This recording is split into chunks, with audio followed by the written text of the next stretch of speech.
Hola, hola, mi gente de Oyeven. Estamos acá en América Dialoga, un espacio para la interculturalidad desde una visión pedagógica por la vida y la justicia. Nos escuchan a través de la señal de la 106.9 FM para volver a la radio, la alternativa ecológica. En la coordinación de producción, nuestra compañera Angélica Miró, Fran Tovar en la dirección general, todas y todos bajo la filosofía del movimiento ecologista venezolano MEVEN. Las redes serían Oyeven Piso Radio en Instagram y síguenos por nuestras cuentas de Segundo Paso para Nuestra América, La Danta TV en Instagram, X, TikTok, YouTube y Segundo Paso para Nuestra América en Facebook. Bueno, hoy tenemos un programa muy especial porque tenemos de invitado a Philip Christie. Él es escritor, historiador, ha escrito un libro que tiene que ver con su experiencia, con su trabajo, con su investigación sobre lo que ha pasado en Venezuela. Se llama Venezuela, la democracia que es. Y bueno, Philip es de origen francés, es ciudadano francés, de origen yugoslavo, ¿no? Sí, sí, sí, de ascendencia yugoslava. Bueno, Philip nos va a contar acerca de su investigación y algunas anécdotas también que tiene, que tiene por allí. Y bueno, bienvenido Philip Ristic a América Dialoga y a Oyeven 106.9 FM. Muchas gracias, un placer poder compartir con ustedes hoy. No sé si hoy 14 de enero, 15 de enero, no sé cuándo se va a difundir, pero es un placer, un honor. Bueno, Filip, un gusto, de verdad. Para nosotros es un honor que estés acá presente en Venezuela y en nuestro programa. Eh, Hablábamos antes de iniciar el programa sobre que nos explicara, porque fíjate, acá en Venezuela, la oposición difunde la idea, equivocada por supuesto, de que, bueno, la revolución bolivariana es una revolución aislada en el mundo, ¿no? De que, bueno, aquí hay apenas unos grupúsculos de seguidores de la revolución y que, bueno, prácticamente esta dictadura eh, eh, eh, no reconoce que la mayoría es de oposición y que nosotros somos una minoría. Y que en el mundo, bueno, es una revolución completamente, bueno, no reconocida, deslegitimada por completo. Y la realidad es otra. Hace poco, el fin de semana, concluyó el encuentro, el Festival Antifascista, donde hubo representaciones de 125 países, miles de personas. Yo estuve allí y fue una cosa impresionante, ¿no? Allá hay centenares de movimientos sociales de todo el mundo, ¿no? Y bueno, quienes hemos tenido la oportunidad de en algún momento de viajar y de estar en contacto con personas de otras latitudes, sabemos el reconocimiento, la admiración que se tiene por la Revolución Bolivariana, porque como tú bien decías, es una de las pocas luchas que hay en el mundo que es coherente en sí misma, que tiene el respaldo popular mayoritario, ¿verdad? Y que ha logrado, a diferencia de otros gobiernos de izquierda o de progresistas, como se le llama, que no han logrado incubar, no han logrado consolidar en la conciencia del pueblo un sentido emancipador, pero que en Venezuela eso con el comandante Chávez lo logró. Entonces tú como francés, dinos, ¿cómo tú supiste de la Revolución Bolivariana? ¿A qué edad? ¿Cómo es que tú hablas también el castellano? Tú me contabas. Oh, Cuéntame. perfecto. Ya, mira, la versión oficial lo aprendí en la escuela, el castellano. La versión verdadera que cuando tenía 13, 14 años, empezando a interesarme como cada uno en la historia familiar, la historia de Yugoslavia, me trasladé a América Latina a aprender de este continente y escuchando a los discursos de líderes, o sea, gigantes del siglo XX-XXI, que son personajes como Hugo Chávez, como Fidel Castro, como el Che Guevara. Aprendí un poquito el castellano así, pero bueno, es la anécdota. Mira, hay 8.000 millones de seres humanos en este planeta. ¿Cuántos viven en países que proponen una alternativa al neoliberalismo, al capitalismo en general. Cuarto sub. Entonces, si uno no se interesa en Venezuela, en su democracia, en lo que está construyendo este país, hoy más que nunca, ¿a qué se va a interesar en este mundo? Venezuela son 25 años que está construyendo un modelo político, económico diferente. La propuesta democrática que tiene es que con este libro invito a interesarse en no solamente de la democracia de las elecciones, aunque ustedes son los reyes para las elecciones, porque no sé cuántos se hacen por año, ya llevamos 31 y 31 elecciones. y Ahora vienen otros. hoy, o sea, este año van a ser 3 más. Sí, que En la legislativa, vamos a tener mega elecciones. mega elecciones. Mira, pero ustedes son campeones en elecciones, pero no solamente en eso. ¿Quién habla, por ejemplo, afuera de las comunas? ¿Quién habla de la democracia directa, participativa, protagónica? Que están intentando. Uno puede criticar, por supuesto, todo lo que está pasando en Venezuela, cómo lo hacen, cómo se puede mejorar, forma parte de la vida democrática, pero por lo menos ustedes están intentando. Porque yo vengo de un continente, de un país, perdóname, voy a hablar de Francia un minuto, pero en mi país hubieron elecciones legislativas convocadas por el presidente Macron. Ganó la alianza que se llama el Nuevo Frente Popular, Nouveau Front Populaire, la alianza de izquierda, y Macron nombra a un gobierno de derecha, del partido que hizo 4% en la elección. Un golpe.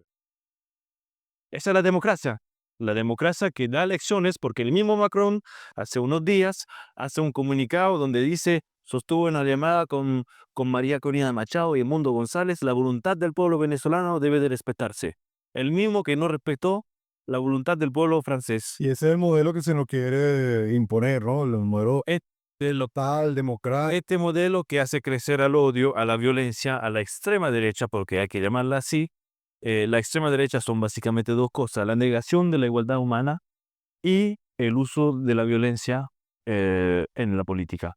Y crece en toda Europa. Y una persona como tú que viene de otra latitud, de Europa, bueno, como se ha demonizado a Venezuela, no solamente a su gobierno, sino que la situación acá, bueno, la gente fuera del país se imagina Venezuela, pero un estado de caos total, de violencia total, de todo el mundo golpeándose contra todo. Ay, que aquí estamos pasando hambre, que estamos pasando hambre y tú has tenido la oportunidad de caminar en nuestras calles, de ir a los centros comerciales y has visto. Oye, las cachapas, ¿no? Qué buenas maravillas, qué ¿Y qué maravilla. has visto tú? ¿Tú has visto acaso algo de lo que se ha retratado en los medios en Occidente? No, mira, la primera vez que yo conocí a Venezuela fue en el 2017. Como veedor también en este momento de las elecciones regionales. Y sí, en este momento Venezuela sufría faltaba todo, una escasez de todo en el país. Hace una situación muy dura, pero nadie contó el porqué, por supuesto. Nadie habló de las sanciones, nadie habló del bloqueo. Pero nadie tampoco habla ahora de la recuperación económica del país, que uno de los líderes en crecimiento económico en toda América Latina, que no lo dice un organismo comunista, socialista, marxista-leninista, lo dice el FMI y la CEPAL, que ellos dicen todo que hay crecimiento económico en Venezuela.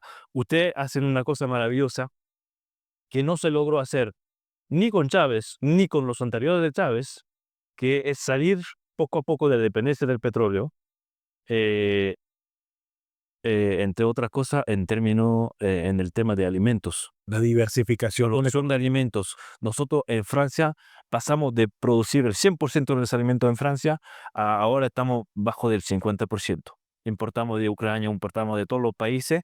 Entonces, nosotros perdimos la soberanía alimenticia cuando ustedes la están ganando ahora Bajo un bloqueo, bajo un bloqueo, bajo casi 1000 medidas coercitivas unilaterales.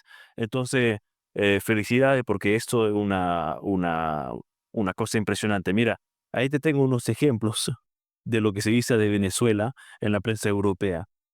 Le Parisien, que es un periódico muy leído en Francia. Le Venezuela glisse vers la dictature. Venezuela se desliza hacia la dictadura. Le Monde, le Venezuela s'enfonce dans la dictature. Venezuela se hunde en la dictadura. Si tú vas a la prensa canadiense, igual, Venezuela gris vers la dictadure. La prensa, The Guardian, fallen to a dictator. Vas a la prensa alemana, igual, la prensa española, igual. Entonces hay un discurso homogéneo sobre Venezuela que con este libro trato de desmontar punto por punto, con argumentos. La mayoría de las fuentes de este libro son de la oposición. El 99% de la fuente de este libro son de la misma oposición. Quiero demostrar que incluso leyéndolo a ellos mismos se puede tener otra lectura de lo que está pasando en Venezuela. Ahora fíjate, Philip, tú has logrado a través de la experiencia de ser observador, incluso de poder involucrarte en un proceso que no es muy conocido de cómo Venezuela ha construido su democracia y cómo incluso hay una legítima separación de poderes que indistintamente de cómo tiene cada uno una visión del mundo y que puede ser que la visión del mundo coincida y eso no quiere decir que no estén separados los poderes. Es decir, tenemos un fiscal como Tarek William Saab, que es un fiscal que obviamente tiene una orientación socialista, pero es un fiscal que cumple con una labor y que cumple con su labor dentro del poder al que le corresponde. Entonces, lo que nos vas a hablar para el segundo segmento es sobre cómo, por ejemplo, y esto es importante, cómo el tema de las actas caló como relato y cómo es un relato que realmente tú estás desmontando en este libro. Bueno, estamos de vuelta acá en América Dialoga, un espacio para la interculturalidad desde una visión pedagógica por la vida y la justicia. Esta es la señal de Oyeven 106.9 FM para volver a la radio, la alternativa ecológica. Y estamos con Philip Ristic, escritor e historiador francés, miembro del equipo de Coesia, que fue veedor en las elecciones del pasado julio de 2024. También estuvo en el 2017 acá en Venezuela. Philip, hay algo que está desmontado en tu libro, pero necesitamos que lo expliques así como como decimos en Venezuela, para niñitos de kinder, como para escolares, pues. Cuéntanos cómo es el tema de las actas. Y cuando digo que nos cuentes el tema de las actas, que nos hables de cómo, desde lo legal, desde las normas establecidas, es falso que se haya negado, eh, eh, en este caso, la agrupación que apoya al presidente Maduro en presentar las fulanas actas. Se volvió una pasión tasata, una pasión mundial, no sé. Todo el mundo habla de actas, actas, actas sobre Venezuela. Uno se pregunta cuál es el rigor intelectual que acompaña todos estos pronunciamientos, incluso, y es lo que nos duele, que incluso gente que se consideran, o sea, que consideramos cercanos a Venezuela, han podido hablar también del tema de las actas. Mira, eh, las actas nunca se han publicado en Venezuela, nunca. Ni ayer, ni anteayer, ni con Chávez, nunca. Ni antes de echar. Ni antes de Chávez. Nunca se han publicado tampoco en Francia. Nunca se han publicado tampoco en Estados Unidos. Entonces, ¿de qué estamos hablando precisamente cuando estamos hablando de las actas? Bueno, ustedes son venezolanos seguramente que saben todo esto, pero es importante destacar que ustedes tienen un sistema electrónico o semielectrónico de voto. Hay una máquina de votación. De esta máquina de votación sale lo que se llama el chorizo. El chorizo es la famosa acta donde se resumen todos los detalles de los resultados de la mesa de votación, con el código QR, con cosas de alto nivel de protección. No es un papel así que se imprime en cualquier imprenta. Alto nivel. También está la memoria interna de la máquina, está el pendrive enchufado en la máquina y está la transmisión hacia el sistema de totalización del Consejo Nacional Electoral.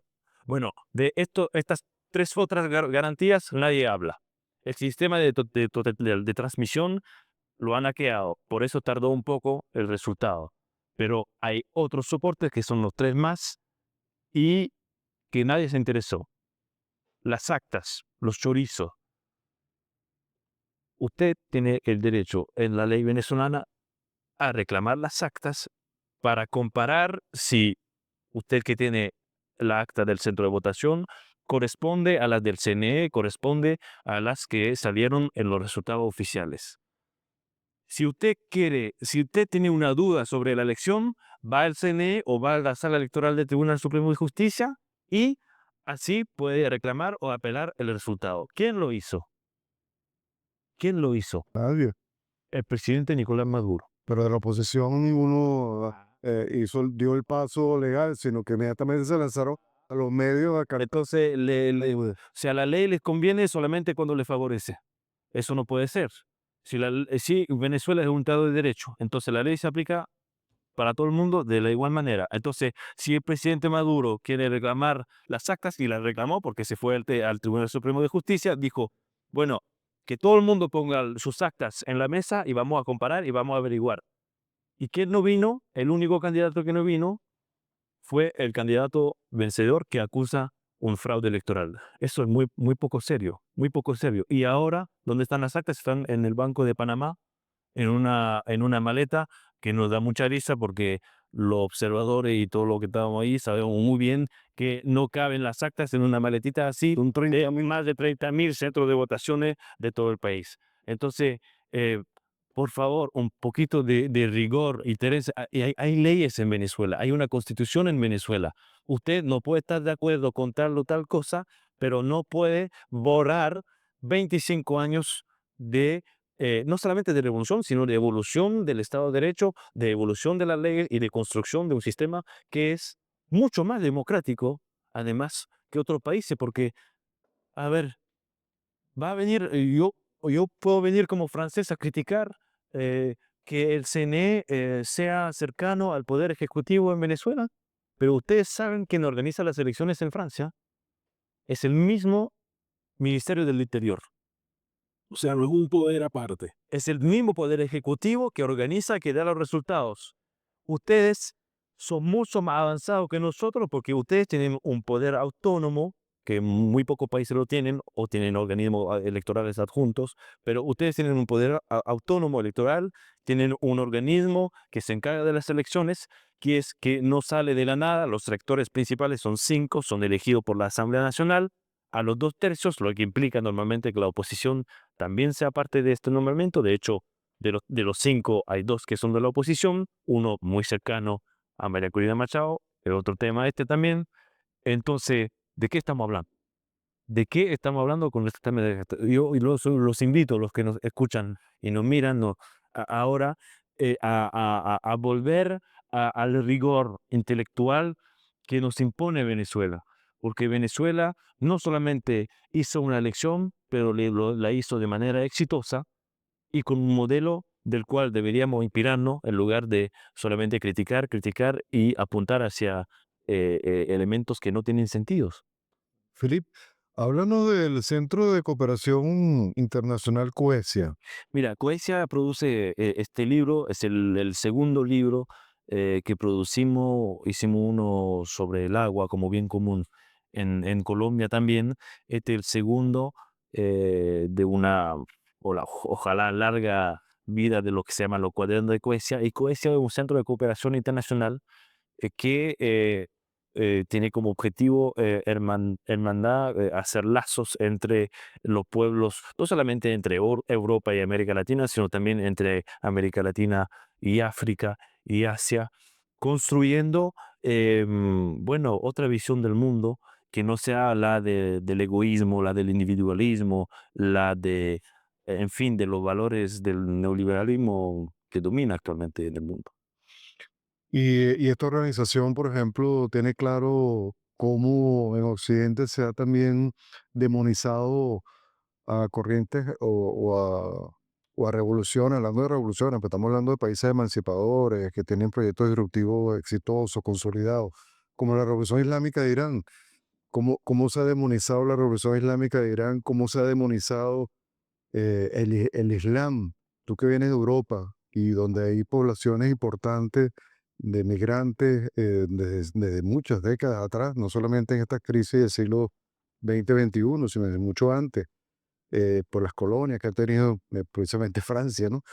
Eh, ¿De qué manera se ve esa lucha contra las ideas de una revolución como la iraní y bueno, y esa islamofobia que recorre toda Europa?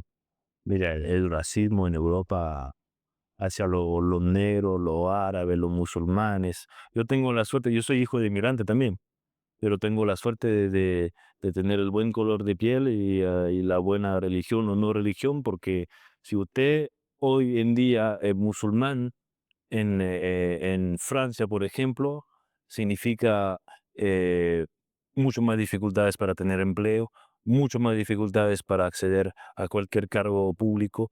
eh, Así es la extrema derecha. A las mujeres se le prohíbe el uso de hijab en algunos lugares, en la policía. No, estamos, eso es el fascismo. El fascismo, cuando vamos hacia más restricciones de libertad, así llega en Europa el racismo, así llega el odio, así llega la violencia. Al final son los mismos en todas partes del mundo. La extrema derecha es la misma. En Europa se le acusan a los musulmanes de ser los culpables de todo. En América Latina, tú vas a Chile, Argentina, son los venezolanos, los que cometen crimen, que asesinan, que nos roban el trabajo. Si van a Estados Unidos, son los mexicanos o los latinos en general. Entonces, en cualquier parte del mundo, esta extrema derecha se utiliza a una parte de la población, que en Francia no es poco, porque hay muchos musulmanes en Francia por la historia que tenemos. eh, de la colonia y que ustedes saben. Entonces, hay que combatir, creo que muy fuerte estos discursos porque es una diversión.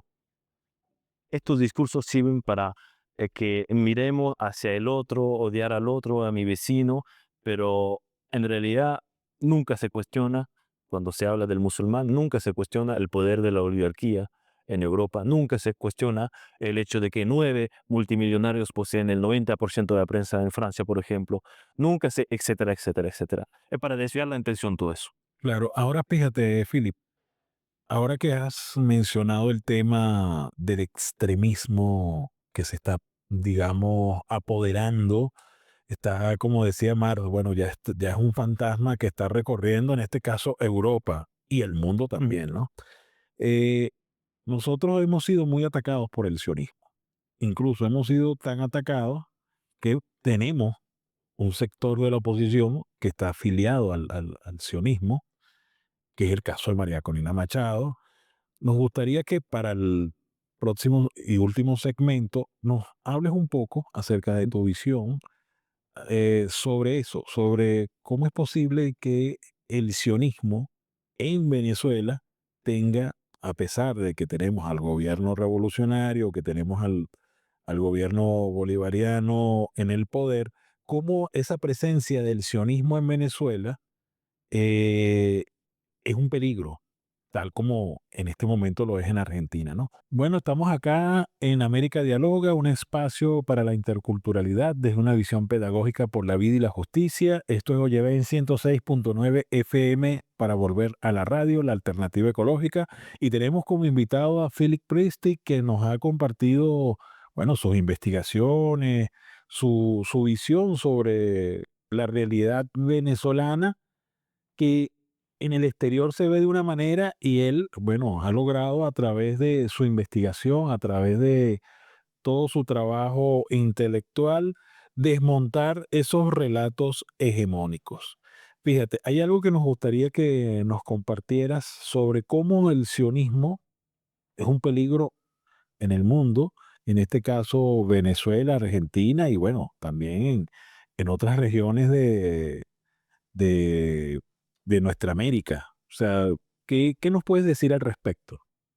Mira, casi el tema del genocidio en Palestina se volvió como una referencia moral y ética, o sea, para saber de qué se trata cuando uno defiende o acusa, usted sabe de qué tipo de personaje estamos hablando.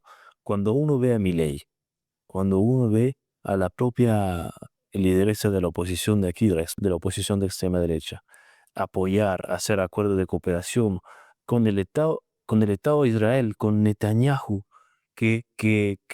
¿cuántos son los muertos hasta ahora desde el 7 de octubre? Pero hablamos del 7 de octubre, pero son décadas enteras de colonización, de sumisión de un pueblo que solamente pide libertad y autodeterminación. Entonces, yo creo que hoy más que nunca el tema de Israel es fundamental porque se volvió, o sea, la clave para saber si este tipo es digno de confianza o no. Porque no puedo, no puedo creer que es posible defender a un gobierno genocida como lo es el de Netanyahu, perdón, en Israel ahora. Miren, en Francia igual, ¿ah? En Francia, la extrema derecha que nació, mira, por ejemplo, el partido de Le Pen, que murió hace poco, el viejo el viejo Le Pen, el partido de la extrema derecha francesa, el Rassemblement National, fundado por waffen-SS, por nazis, entonces antisemita, se volvió islamófobo y defiende el Estado de Israel. Estas son una de las cosas que uno no puede entender. Sí la pueden entender porque al final es el odio la cosa que los anima. Eh, que viva el pueblo palestino y que viva su lucha.